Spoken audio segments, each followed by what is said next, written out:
Assalamualaikum warahmatullahi wabarakatuh. Perkenalkan, nama saya Abdul Qadir Rifki. Di sini saya sebagai moderator sekaligus pemateri akan memandu jalannya diskusi pada kali ini. Sebelum kita menuju ke materi yang akan kita bahas, saya akan memperkenalkan kelompok yang akan presentasi pada kali ini. Yang pertama yaitu Dwiki Maulana At-Tabib Bahta dengan NIM terakhir 070. Selanjutnya Ririn Lailatul Tarwiyah dengan NIM terakhir 020. Dan yang terakhir saya sendiri, Abdul Qadir Rifki, dengan NIM terakhir 166. Langsung saja kita ke pemateri yang pertama, yaitu Mbak Ririn Lailatul Tarwiyah. Kepadanya kami persilahkan.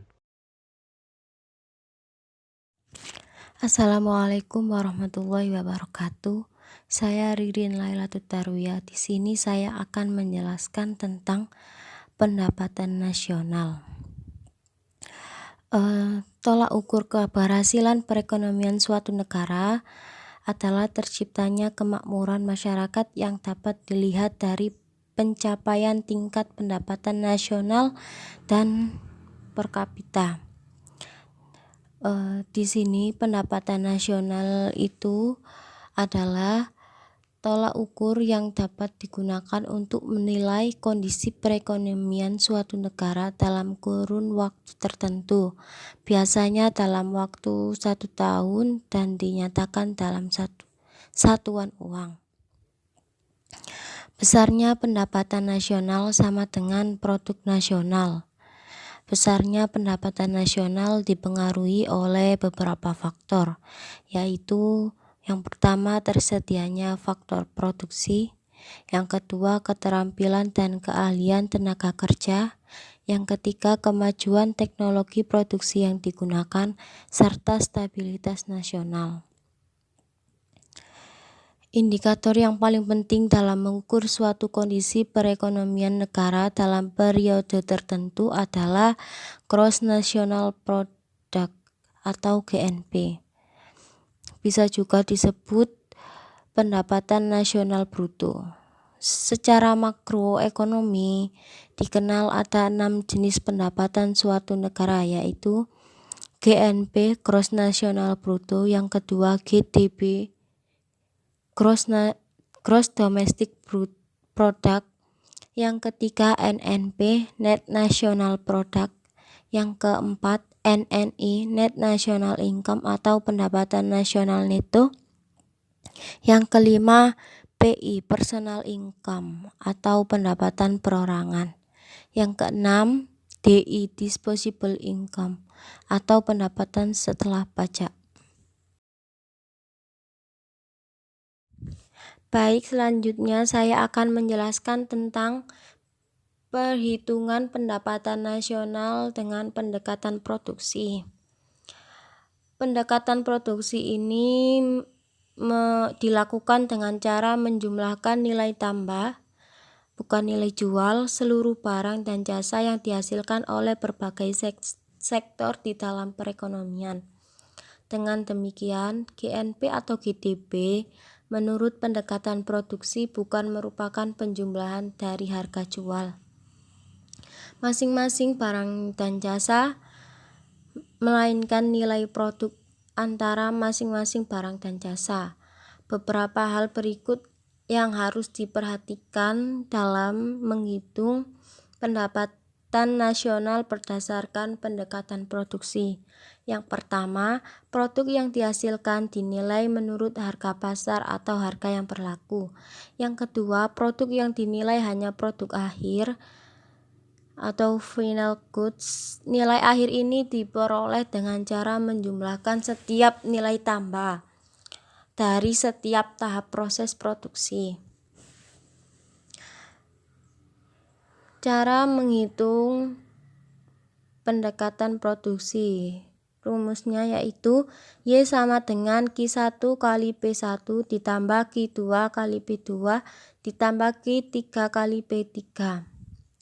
Dengan keterangan Q ini jenis dan jumlah produk.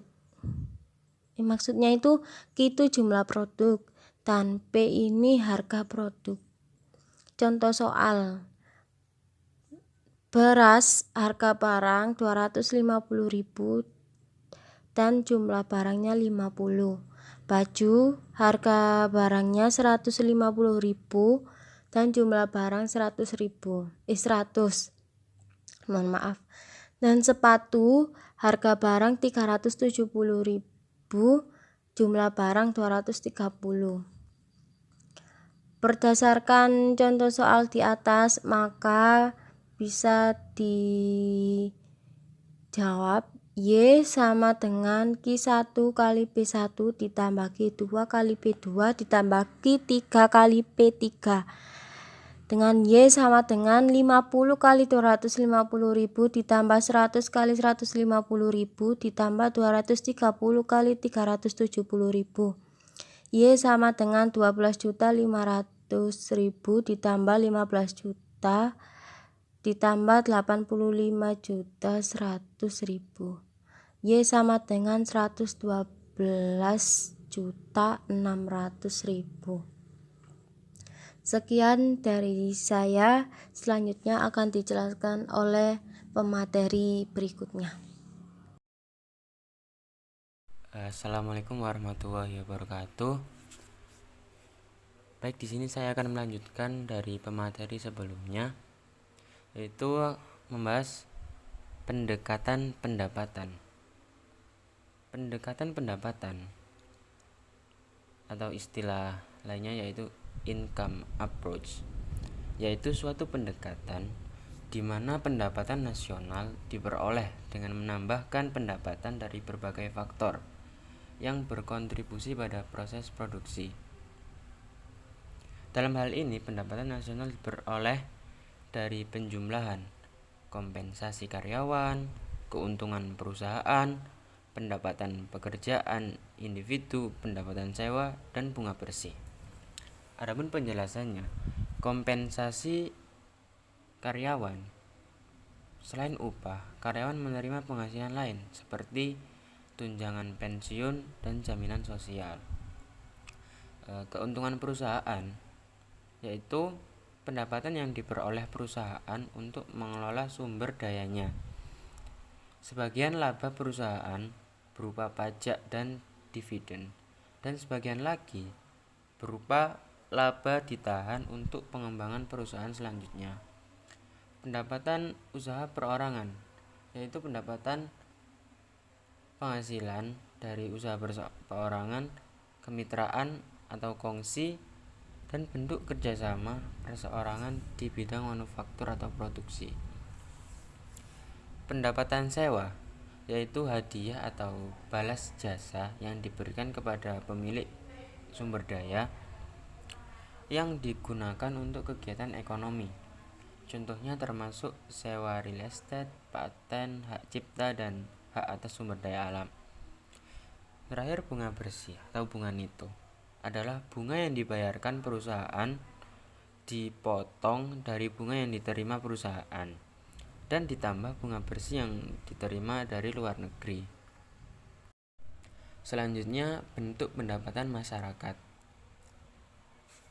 Bisa dilihat di tabel, yaitu faktor produksi dan bentuk pendapatan yang diterima, terus simbol. Y sama dengan pendapatan nasional,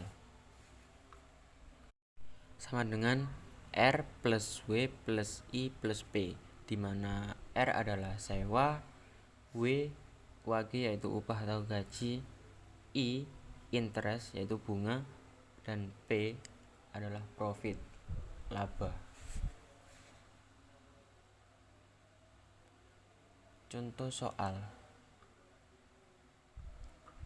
Data yang dimiliki untuk perhitungan pendapatan nasional suatu negara adalah berikut. Government expenditure, terus. Berdasarkan data tersebut, cara menghitungnya adalah Y sama dengan R plus W plus I plus P, di mana R itu 87.000, yaitu rent, ditambah wage yaitu 88.000, ditambah interest 72.500, terakhir ditambah profit 93, yaitu hasilnya Y sama dengan $340.500.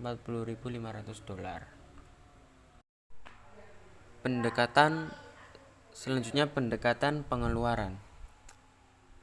Pendekatan pengeluaran adalah suatu pendekatan di mana pendapatan nasional termasuk semua pengeluaran pemerintah untuk setiap rumah tangga yang ada. Pengeluaran yang dihitung tidak berasal dari nilai transaksi barang jadi. Dalam pendekatan pengeluaran ini, pendapatan nasional diperoleh dengan mengukur semua permintaan akhir yang diproduksi dalam perekonomian pada nilai pasar dan harga pasar yang diukur dengan jumlah semua pengeluaran ekonomi di suatu negara dalam suatu periode tertentu. Adapun cara lain pendekatan pengeluaran bisa juga dilakukan dengan menghitung total pengeluaran pembelian barang dan jasa yang diproduksi di suatu negara selama periode waktu tertentu.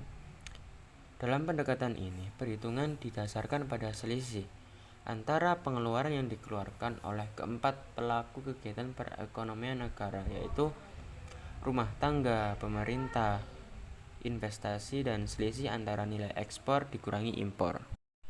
Bisa dilihat di tabel. Jenis rumah tangga konsumen, bentuk pengeluarannya yaitu konsumsi.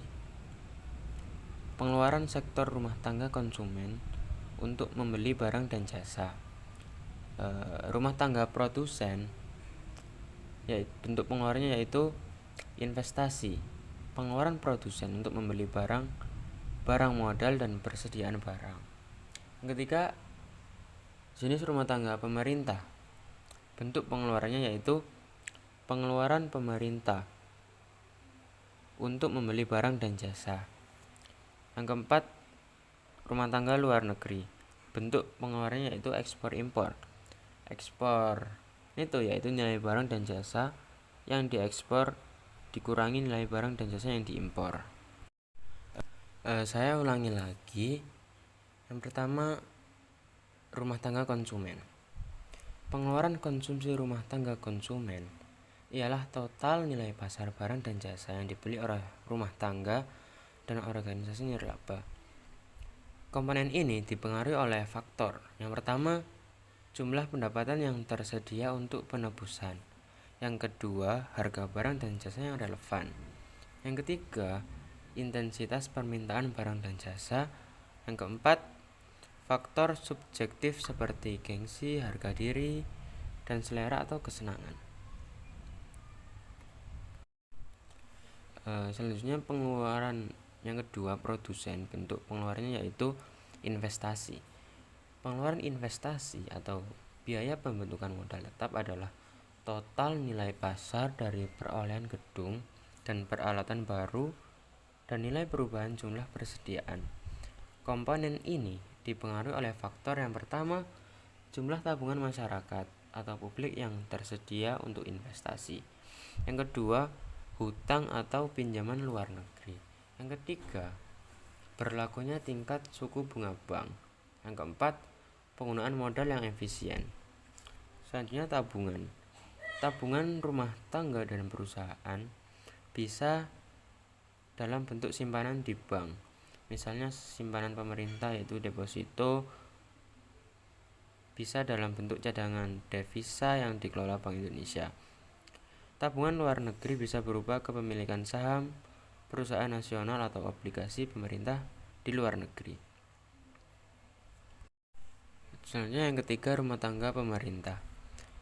Pengeluaran pemerintah untuk barang dan jasa meliputi berbagai pengeluaran baik pemerintah pusat, daerah, antara lain untuk pembelian pertahanan, pembayaran gaji, belanja pembangunan, perbaikan jalan, dan pendidikan. Faktor ini, yang pertama, jangkauan tingkat perluasan lingkup kegiatan pemerintah di bidang pelayanan publik. Total barang dan jasa yang digunakan penyelenggaraan pemerintah. Yang ketiga, harga barang dan jasa yang relevan. Yang keempat, rumah tangga luar negeri. Pengeluaran ekspor itu adalah nilai pasar ekspor barang dan jasa dikurangi nilai pasar impor barang dan jasa. Faktor yang mempengaruhi komponen ekspor impor adalah yang pertama, tingkat kualitas dan harga barang yang diekspor ke luar negeri. Yang kedua, promosi di luar negeri. Yang ketiga, kebijakan negara terkait dengan kegiatan impor.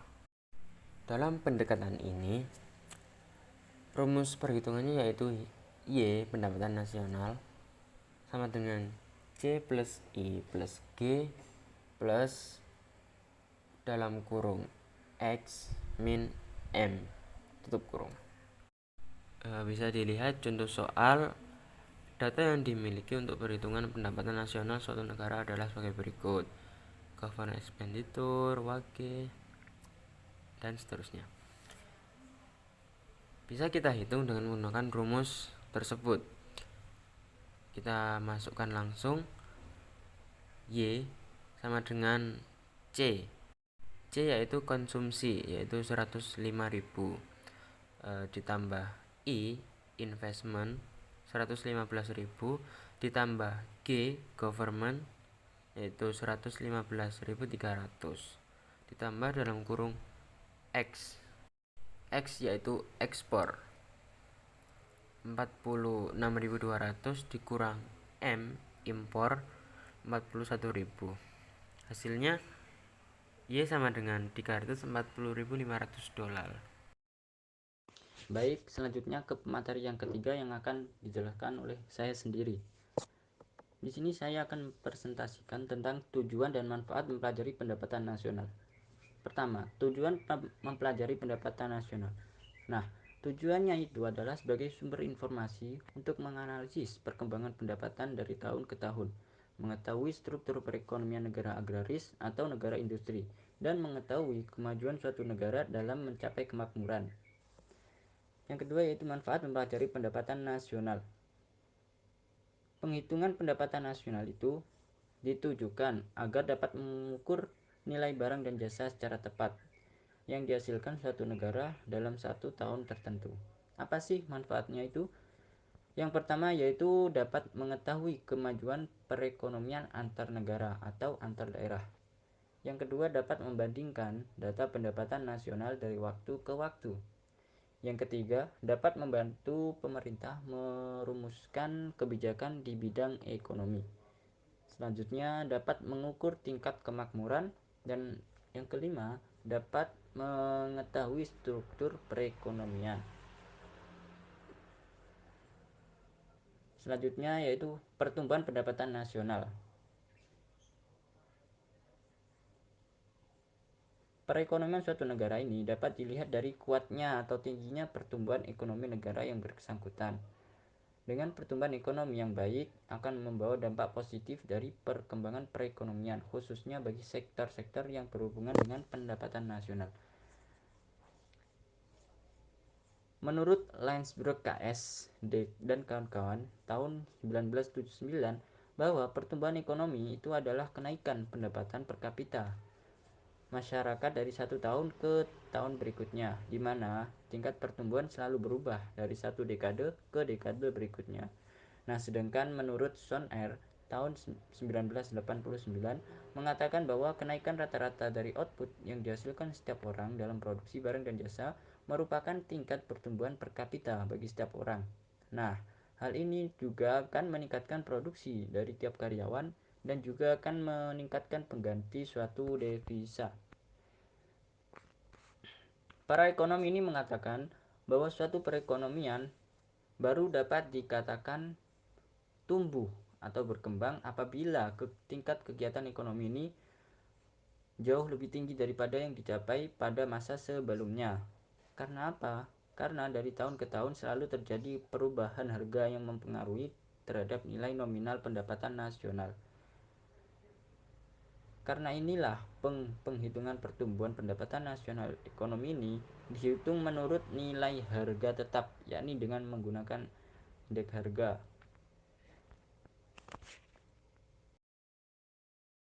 Baik, semua presentator telah mempresentasikan materinya masing-masing.